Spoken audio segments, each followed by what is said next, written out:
안녕하십니까. 오늘은 이제 추석 연휴를 맞이해서 특집으로 현재 우리 국민의힘에서 법사위에서 가장 잘 싸우고 있는 우리 자유우파의 나다르크 나경원 의원님 모시고 최근의 여러 이슈와 또 이제 내년 지방선거까지 한번 여쭤보도록 하겠습니다. 의원님, 먼저 지금 가장 속보가 뜨는데요. 행안부의 서기관이 이번에 전산 담당하는 지금 극단적인 선택으로 추정되는데, 이 국가정보자원관리원 화제 어떻게 지금 보십니까? 총체적으로. 지금 이제 당연히 이 부분에 대해서는 이 이재명 정부의 책임이 있는 거죠. 근데 책임 유무를 떠나서 빨리 복구하고 이것의 이 원인을 찾고 해야 될 텐데, 이 사실상 이런 부분에 있어서 이재명 정부를 이해할 수 없는 부분이 많습니다. 이 책임 떠넘기기만 하고 있고, 이 지금 대통령 메시지도 26일 날 불이 났고 그날 대통령이 유엔 총회에서 돌아왔는데요. 28일 오후 3시까지 어떤 메시지도 나오지 않았습니다. 국민께 송구하다는 게 그때 나왔거든요. 납득하지 않지 않습니까? 아니, 이런 이상한 행태를 보여요. 그리고 본인들은 마치 아무런 책임이 없고 전 정권 탓이다 이렇게 하면서 밑에 공무원을 얼마나 못 살게 굴었으면 그 공무원이 자살했겠습니까? 그러니까요. 지금 저는 굉장히 보도 보면 냉장고를 부탁해 이런 예능 프로가 10월 5일 날 하는데 그 녹화가 한 일주일 전이면, 그러면 저번에 사고 우리 불이 난 게 금요일이고요. 토요일 날 오고 이런데 엄청난 국가적 재난 속에서 한가롭게 예능을 촬영했다 이렇게 됩니까? 전 사실 제가 이제 그 제보를 좀 받았습니다. 그래서 안 그래도 이제 이 부분에 대해서 제가 SNS 메시지를 낼 예정인데요. 지금쯤 올라갔을 수도 있습니다. 지금 보시다시피 지금 아무리 봐도 28일 오후 3시까지는 어떤 메시지도 안 났는데 이 예능이 지금 방송된다고 어제 보도자료가 나왔어요. 근데 예능 방송 날짜하고 이렇게 보면 지난주 일요일에 이걸 촬영하고 있었을 거로 보여져요. 그러면 결국 예능 촬영하느냐고 국가적 재난에 대해서는 몰라라 했다? 예능 촬영이 국가적 재난보다 먼저다? 저는 대통령실에서 대통령이 26일 유엔 총회 귀국 이후에 유엔 총회를 참석하고 귀국한 이후 28일 오후 3시까지의 일정을 분초로 다 공개해야 된다고 봅니다. 대통령실 공개해 주십시오. 국가적 재난 상황에서 왜 무슨 이유로 유엔 총회를 갔다 와서 28일이 될 때까지 48시간 넘게 아무런 메시지도 안 하고, 그러니까 메시지를 안 낸다는 것은 어떤 회의나 대책 회의를 했다는 그런 것도 보여주지 않았다는 거 아닙니까? 이게 납득이 갑니까? 국가적 재난 상황에서 긴급 회의를 했어야 되는 거 아닙니까? 유엔 총회에서 귀국하자마자. 그렇죠. 그런데 예능을 찍고 있었다? 참 이게 충격적인 게, 옛날에 세월호 박근혜 대통령 그때 분초 단위로 분초 단위로 공개해야 됩니다. 근데 옛날에 이재명이가 옛날에요. 그때 화재 났을 때 그때도 먹방 있죠. 옛날에 먹방 찍은 적이 있었지 않습니까? 똑같은 거 아닙니까? 맞아요. 그때 기억나시죠? 네, 그렇습니다. 그런 것도 있네요. 화재 났을 때 본인은 먹방 찍고. 그러니까 기본적으로 어떻게 보면은 공직자로서의 기본 자세가 안 돼 있는 사람, 안 돼 있는 거 아니냐. 그런데 지금 대통령의 자리는 정말 그 무게가 대단한 거 아닙니까? 그런데 지금 이런 행태를 보였다는 것은 우리가 도저히 용납할 수 없는 일이라고 생각합니다. 그리고 이제 옛날에 얼마 전에 윤석열 정권 때 사고 있었잖아요. 비슷한 사고가요. 그때 이재명은 뭐라 했냐면 장관을 빨리 경질하고 대통령이 사과해야 된다 했는데, 지금 윤호중 장관은 책임 안 묻고 밑에 실무자 4명을 입건했더라고요. 실무자를. 이러니까 이번에 이런 비극이 생기잖아요. 맞습니다. 빨리 윤호중 장관 사퇴해야 되는 거 아닙니까? 당연히 경질해야죠. 당연히 경질해야 되는 겁니다. 이거를 무슨 전 정권 탓할 것도 아니고요. 그리고 이거에 대해서도 지금 낱낱이 지금 상황이 어떻다 이런 거조차도 지금 파악이 안 되고 제대로 공개하지 않고 있고요. 그래서 저는 당연히 경질해야 된다. 근데 의원님이 주장하셨는데 지금 전산망이 복구 안 되다 보니까 중국 무비자 이 문제도 이게 제대로 우리 국내 어떻게 체류하는지 어디 하는지 이게 통제가 잘 안 되고 그래서 이 무비자 입국을 좀 연기해야 된다. 이랬더니 뭐 좌파들이 뭐 혐중이 어쩌고 인종차별 막 이야기하는데 이 문제는 어떻게 보십니까? 아니 진짜 뭐 반미 현미 하는 거는 그들 특기 아닙니까? 반일 뭐 후쿠시마 오염수 어제는 이재명 대통령까지 그 얘기를 했더라고요. 고마워해도 시원치 않을 판국에 무슨 반중이냐 웬 깡패짓이냐 하는데요. 아니 그건 자기들 저 전공이에요. 사드 괴담 후쿠시마 괴담 그런데 지금 이제 문제는 뭐냐면 이 한국인 뭐 모바일 신분증이 되느니 안 되느니 여러 가지 지금 확인이 안 되는 게 있으니 이걸 지금 그런데 중국인을 갖다 덜컥 받는다 무비자로 지금 제주도에 1만 명 정도 불법 체류하고 있잖아요. 예, 그렇죠. 그리고 지금 우리 국정감사 기간 뭐 자료 요구한 거에 의하면 1년에 400명씩 이 일종의 불법 이 무비자로 왔다가 관광 비자로 단체 관광으로 왔다가 불법 체류하고 있다는데요. 예. 이거 당연히 미뤘어야 되는데 이렇게 얼토당토한 얘기를 하더니 법무부는 뭐 즉각 반박 자료 내고 난리치더니요. 29일 날 첫 실시하는 날 오전에 법무부 홈페이지 들어가 보셨습니까? 이렇게 돼 있습니다. 에러로 인해서 체류지는 적지 말고 이름만 적고 오라는 거예요. 예, 봤습니다. 이게 말이 되는 일입니까? 그러면 체류지는 적지 않고 들어온다. 그러면 이 무슨 일이 있을 때 전혀 동선 파악이 안 되는 겁니다. 정말 이 정부는 열어주지 못해서 난리 났습니다. 하여튼 이거 화재와 정보자원 관리원 이건 제가 보기에 윤호중 장관이 빨리 사퇴하고 그다음에 이재명은 이제 그때 행적 한 70장 가까이요. 그때 행적을 국민 앞에 소상히 밝혀야 된다. 네, 맞습니다. 근처 단위로 공개해야 됩니다. 네. 예. 자, 그럼 이제 두 번째로 오늘 모처럼 오셨으니까 지금 또 이게 이슈가 이진숙 전 방통위원장 체포거든요. 우리 의원님은 판사 출신 아닙니까? 제가 보기에 6번 요구했다는데요. 그게 임무영 변호사 보면 하나하나 보면 이게 제대로 요구한 게 없어요. 어떨 때는 이게 요구해놓고 그 날짜가 되기도 전에 또 보냅니다. 또 보내고. 그런 것도 있고요. 그러니까 완전히 명분 쌓기를 열심히 했는데요. 그리고 27일 가기로 했는데 그 전에 또 몇 번 보내요. 말도 안 되게 보내놓고 딱 물러나자마자 법 바뀌어가지고 하루 만에 집행했잖아요. 이건 어떻게 보십니까? 이거는 진짜 무도한 일이죠. 일단 저는 뭐 절차 전에 이 선거법으로 체포된 거 보셨습니까? 그러니까요. 그게 또 선거법 위반에 해당도 됩니까? 무슨 뭐 방통위가 중단된 것은 민주당 탓이다. 맞죠? 아니 그리고 그 당시에 뭐 대통령 선거 확정돼 있었습니까? 확정이 안 됐죠. 탄핵 기각. 말도 안 되는 지금 일종의 범죄 혐의로. 그다음에 말도 안 되는 영장 신청 청구 청구 그리고 집행입니다.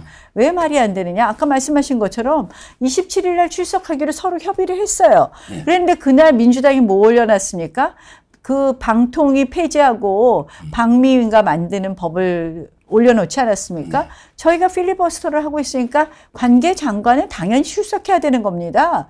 국회에 출석할 의무가 있으니까 출석 못하겠다. 26일 날 하루 전에 미리 구두로 통지하고 팩스로 보내고 서류 발송해서 29일 오전 9시에 도착했다는 겁니다. 근데 29일 날 영장을 신청하고 청구하고 그리고 이 영장이 발부됐는데요. 야, 그러면 이 서류에 수사 서류를 다 보내야 되는데 이거 누락한 거 아니냐. 한마디로 국회에 국회에 출석함으로 인해서 경찰서에는 출석할 수 없다라는 불출석 사유서를 낸 것을 과연 첩부했느냐. 영등포 경찰서장 끝까지 대답 안 하더라고요. 수사 상황이다. 서류를 언행해가지고 영장을 청구했으니까. 범죄행위다. 그런 게 범죄죠, 범죄. 범죄행위죠. 근데 그것이 첩부돼 있는데도 영장을 발부하고 뭐 신청하고 청구하고 발부했다? 그럼 그것도 또 범죄행위에 가깝다고 봅니다. 이제 검사와 판사도 공범이 되는 거죠. 네, 그래서 일단 저희 당은 고발하기로 했고요. 그래서 지금 이제 실체관계를 파악해야 됩니다. 과연 영등포 경찰서가 이 서류를 숨기고 했느냐 안 했느냐 이 부분을 봐야 되고요.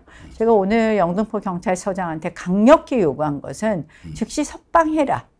왜냐하면 체포영장 집행에 의해서 영장을 집행했다고 하더라도 조사가 끝났으면 석방을 할 수 있는 거고요. 조사가 끝나지 있다고 하더라도 도주 우려가 없다고 보면 당연히 이거 석방해야 되는 거 아닙니까? 그래서 내일 체포 적부심 시간까지 기다리지 말고 너희들이 기다리는 것 자체가 범죄가 더 늘어나는 거다. 범죄가 확대되는 거다. 즉시 석방해라.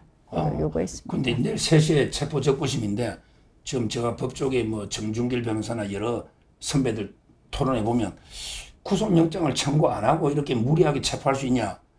오히려 이게 내일 오전이나 구속영장까지 청구하지 않겠는데 이런 전망이 있거든요.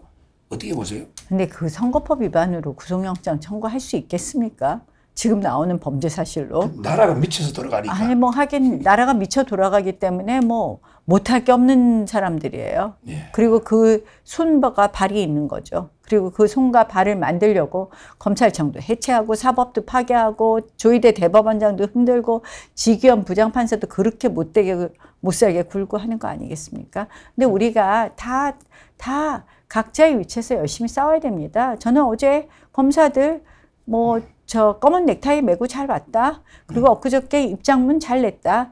얼마나 가서 또 닥달했으면 뭐 항명이 아니라 하소연이라고 했다고 하는데 마음속에 항명이라는 것은 바뀌지 않았을 거라고 생각을 하고요. 검찰 그거 더 열심히 해야 됩니다. 지금 이제 그러면 세 번째로 지금 의원님이 그 법사위 뭐 간사는 못했죠. 근데 그 법사위 현안에 대해서 몇 가지 여쭤보면 지금 추미애하고 그다음에 정청래 때문에 지지율이 폭락하고 있다. 이런 게 분석이 많잖아요. 그거는 이제 뭐 김영진 7인의 멤버나 유인태 이분도 그러거든요. 역으로 보면 이게 그 정청래를 잡은 게 장동혁이고 추미애 잡은 게 의원님 아닙니까? 그러면 우리 1등 공신은 장동혁, 나경원. 저쪽에 지지율 폭락의 1등은 정청래, 추미애다. 앞으로 이게 그 간사는 계속 이제 없는 겁니다. 공석입니까? 간사는 저쪽에서 그 국회 역사상 없는 방법으로 지금 안 뽑아주고 있는 거죠. 간사가 뭡니까? 우리 편 주장 공석이요. 그래서 지금 사실은 모든 절차가 위법이에요. 그렇죠. 국회법상 분명히 간사와 협의해서 위원장은 일정 정하라고 그랬는데요. 네. 간사가 없으니까 협의가 없으니까 이거 다 위법이죠. 제가 지금 추미애 위원장 직권남용으로 고발했습니다. 아니 직권남용이죠. 지금 뭘 하냐. 회의장에서 우리가 피켓 붙였다고 퇴장 질서유지권을 발동하지를 않나, 퇴장 명령을 하지를 않나, 의원의 발언권을 틀어막았어요. 이거 의원의 발언권은 국회법 60조에도 있지만 무제한 토론을 할 권리가 있습니다. 본인의 권한을 남용해서 타인의 권리를 방해하는 거, 행사를 방해하는 거, 이거 직권남용이 똑 떨어지잖아요. 그러니까요. 네, 그래서 저 지금 고발해 놨습니다. 예. 지금 이게 정청래가 쓰레기차면 추미애 놈은 똥차처럼 이게 더한 거죠. 쓰레기차가 진행하니까. 근데 이거 조희대 대법원에 대해서 현장 검증으로 쳐들어가겠다고 숨을 데 없다고 하는데 그건 어떻게 막아야 됩니까? 국민의힘 안 간다고 하던데. 아니에요. 지금 결정 안 했고요. 예. 그날이 대법원 국감입니다. 예. 그래서 대법원 국감을 이틀이나 해요. 그래서 원래 월요일날 하는데 수요일날 갑자기 대법원 국감도 하고 현장 검증도 한다 그래서 저희는 가서 이 국감에 대해서도 이거 뭐 갑자기 날치기 국감이다라는 이야기도 하겠지만 현장 검증은 국정감사 및 조사에 관한 법률 8조 위반입니다. 재판에 관여할 목적으로 하는 거 아닙니까? 뭐 본인들은 뭐 이 대법관 증언하려니까 돈 많이 든다고 하는 거를 입증하려고 한다 그러면서 플러스 뭘 한다 그러면 로그인 기록 보겠다는 거거든요. 전산에 6만 페이지 받냐 안 받냐 하는데요. 아니 대법관들이 이미 대법원의 그 사건이 이재명 대통령 그 선거 사건 3월 달에 접수되자마자부터 다 나눠서 검토하고 다 자료 본 겁니다. 뭐 6만 쪽을 우리가 한 장 한 장 읽을 필요 있습니까? 아시다시피 거기에 절차에 관한 서류도 다 붙어 있지 않습니까? 그래서 지금 이 부분에 대해서 결국은 뭐냐?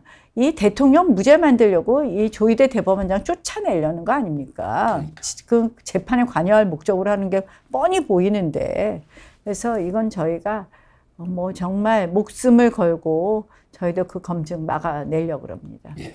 그러니까 이게 어떤 분이 뭐 재판 끝난 거 아니냐 파기환송돼가지고 고급 칠보의 이재권 부장이 들고 있거든요. 진행 중인 재판이니까 그럼요. 저는 이게 개입하면 안 된다. 네. 이렇게 보고요. 그런데 과연 그 탄핵까지 갈까요? 조이대? 지금 이제 여론을 계속 보겠죠. 여론을 계속 보겠죠. 그래서 지금 온갖 이 정말 꼬투리를 잡으면서 아시다시피 가짜 녹취록 들고 와서 4인 회동 맨 처음에 5월 1일에 대법원 판결이 나니까 급 당황해서 5월 2일 날 서영교 의원이 뭐라 그랬냐면 임명받을 때 이재명 재판 해주기로 약속했다라고 했어요. 그러더니 이제 열린공감 유튜브가 가짜 녹취록. 그게 뭐예요? 정찬수. 전원의 전원이잖아요. 예. 사인회동이 있었다고 들었다는 것을 또 들었다는 거. 그러니까. 그거를 녹취록을 틀고 5월 14일에 이번에는 사인회동. 사인회동은 뭐 그 직전 한 달 전쯤 있었던 것처럼 어사무사하게 얘기를 했는데요. 이러니 정말 가짜 녹취록 면책특권 뒤에서 숨어갖고 흔들고 그리고 이 가짜 뉴스를 근거로 해서 조희대 대법원장 청문회를 한다 그러고 그래놓고 그 청문회에서 그 녹취록이 증거였으니 그 녹취록이 진실이라는 것을 알리려면 누구 불러야 됩니까? 그 열린공감TV에 그 사람 불러야 될 거 아니에요. 그 사람은 쏙 빼놓고 저희가 지금 국정감사에서 증인을 신청했더니 역시 쏙 빼놓고 뭐 이런 식입니다. 그러니까 참 이게 법사위가 지금 뭐 제일 걱정이에요. 지금 그러니까, 제일 분쟁이. 결국은 지금 이재명 정부의 마지막 민주질서 그 흔드는 거에 하이라이트가 검찰과 사법부 장악인데요. 그렇죠. 그게 법사위에서 일어나고 있기 때문에 저희가 가장 어떻게 보면은 갈등과 가장 충돌이 심한 상임위원회일 수밖에 없고 저는 그런 이유로 법사위를 꼭 지켜내려고 왔습니다. 그래서 지켜내는 것은 지금 뭐 저들이 손들고 뭐 끝 그러면 우리가 방법은 없잖아요. 근데 우리가 이야기하는 거에 같이 국민들께서 더 많이 공감해 주시고 거기에 같이 귀 기울여 주시고 그 저희 주장에 힘을 실어 주시면 그게 이기는 방법이라고 생각합니다. 그런데 마지막으로 의원님 개인 정치 이제 그 일정과 관련해서 한번 여쭤보면요. 네. 일단 이게 그 법사위에서 추미애가 경기도잖아요. 경기도에서 나갈 게 그 꿈이랍니다. 그래서 어떤 분은 이게 나경원 추미애 경쟁이니까 의원님도 경기도에서 나가는 거 아니야? 이거는 아니죠. 아유, 어이없는 얘기죠. 제가 경기도 국회의원을 한 번도 안 했는데 저는 서울에서 국회의원을 한 사람이잖아요. 그래서 제가 경기도 언론사 어디서 여론조사를 돌렸길래 앞으로 다시는 돌리지 말아라. 그렇게 얘기했습니다. 지금 그럼 이게 지금 서울의 분위기가 괜찮아요. 이번에 갤럽에서도 야당 후보가 오히려 43, 여당이 42 놓거든요. 이거는 게 오세훈 조사이 아니고 야당, 여당을 했어요. 지금 제가 방송 나가면 항상 그 오세훈과 나경원 싸움이다. 여기서 결선까지 논다. 이래 보는데 서울시장 혹시 나오는 거죠? 지금은 법사위 간사로서 정말 대한민국의 민주주의를 지키는데 제가 집중해야 될 때이기 때문에 지금 내년 서울시장을 말할 여유는 없습니다. 그러나 내년 서울시장은 굉장히 저희가 꼭 이겨야 되는 것도 있지만 저는 제가 이번에 지방선거 기획단장을 맡았습니다. 그렇죠. 그거는 뭐냐면 이 전체적인 지방선거가 어떻게 가야 될 거냐. 저는 우리 앞으로 지방선거 단체장 그리고 광역의원, 기초의원 당성이 제일 중요하다고 생각합니다. 왜냐, 우리가 그동안 이 본인 장사하는 단체장이나 광역의원, 기초의원을 뽑아놓으니까 이게 본인들한테만 유리하지 당에 도움이 안 되는 거예요. 저는 그래서 이번에 지금 시험 제도를 한번 도입하는 걸 제안을 하려고 그러고요. 그 시험 과목은 단순한 무슨 뭐 컴퓨터 테스트 이런 게 아니라요. 컴퓨터 능력 이런 게 아니라 우리 당의 정체성 이념에 대한 것, 우리 당령에 대한 것, 그런 당성을 확실히 할 수 있는 것부터도 한번 시험을 봐야 되는 거 아닌가. 이게 제 생각이고요. 뭐 지방선거도 역시 그런 의미에서 뭐 여러 가지를 열어놓겠다라는 말씀을 드리겠습니다. 계속 딱 부러지게 말씀 안 하시는데 출마 여부는 지금 그 보면 민주당의 그 후보자들이요. 뭐 전현희나 박주민 전부 이게 약하다는 거예요. 그래서 이제 김민석 이번에 뭐 태고종 3,000명 건 넣었지만 김민석도 자기는 부인하지만 넣을 수 있다 이런 거고 더 나아가서 이제 그 기업인들 중에 박용만이나 이런 분들 영입하자. 네, 뭐 이게 많은데 저는 논다고 보니까 너무 이게 다 자신 있습니까? 아니 뭐 자신은? 갑자기 저는 그래 보니까. 저는 사실은 정말 이 국민들께서 저희한테 힘을 주실 거라고 생각하고요. 뭐 자꾸 서울시장 얘기 너무 많이 하면 안 돼요. 전 지금 법사에서 싸워야 됩니다. 그리고 이게 마지막 전체 선거 기획 단장이잖아요. 근데 저는 뭐 처음에 상당히 비관적으로 봤잖아요. 근데 요즘 분위기가 지방선거에서는 좀 견제 균형을 해야 된다. 야당에 힘을 실어줘야 된다. 이러면서 이게 충청도도 장동혁 대표 고향이잖아요. 좀 이게 분위기가 영남도 좀 바뀌고 있거든요. 근데 총괄적으로 내년 지방선거는 어떻게 전망합니까? 저는 그렇게 우리가 낙담할 일이 아니다. 일단 이재명 정부가 무리하게 지금 이 전국을 끌고 있고, 그리고 사실은 그 과정에서 국민들께서 이 대한민국이 정말 이거 예전에 대한민국마저 하는 의문을 갖기 시작했고요. 그 다음 두 번째로는 경제가 나쁩니다. 지금 관세 협상도 해결 못하지 않습니까? 그리고 실질적으로 뭐 소비 쿠폰 맨날 쿠폰 경제 해봤자 7월 달은 반짝했다가 8월 달은 오히려 떨어지지 않았습니까? 그래서 경기가 나쁘기 때문에 국민들께서 매우 걱정하시고 야당에게 힘을 실어 주실 거라고 확신합니다. 예. 이제 오랜만에 오셨으니까 우리 추석 연휴인데 서정욱 TV 구독자님들 네. 마지막 추석 인사 말씀 한번 해주시죠. 서정욱 TV가 없었으면 우리 아마 지금의 이 뭐 국민의힘 지지율이 조금 나아진다 이런 거 있을 수 없었을 겁니다. 그만큼 언제나 용감하게 목소리 내주시고 싸워주신 우리 서정욱 TV의 서정욱 변호사님 감사드리고요. 그리고 저희가 지금은 작은 차이로 서로 다툴 때가 아니라고 생각을 합니다. 저도 뭐 제가 지도부도 아닌데 오선 의원이나 돼서 이렇게 따지면요 법사에 간사한다고 거기서 막 싸우고 있을 이유 없습니다. 뭐 그냥 멋있게 정말 조용히 있어도 될 수 있지만 그렇게 저희가 체면 차릴 때도 아니고요. 저희는 용감하게 싸우는 사람들을 중심으로 해서 더 뭉쳐야지만 저희가 정말 정권을 다시 가져올 수 있습니다. 더 이상 이 뭐 우파인 연 하면서 좌파인 척하고, 그리고 제가 맨날 얘기하는 패션 우파 해갖고는 우리 국민들께서 우리 쳐다보시겠습니까? 정말 용감하게 싸우는 서정욱 변호사님 다시 한번 힘 실어주시자는 말씀 드리면서, 제가 이 추석 연휴가 됐는데 여러분들 마음 편하시지 못하고 나라 걱정하시는 거 잘 알고 있습니다. 그 걱정 조금이라도 덜 수 있도록 저도 최선을 다하겠다는 그런 약속 드리겠습니다. 추석 명절 잘 보내십시오. 예, 감사합니다.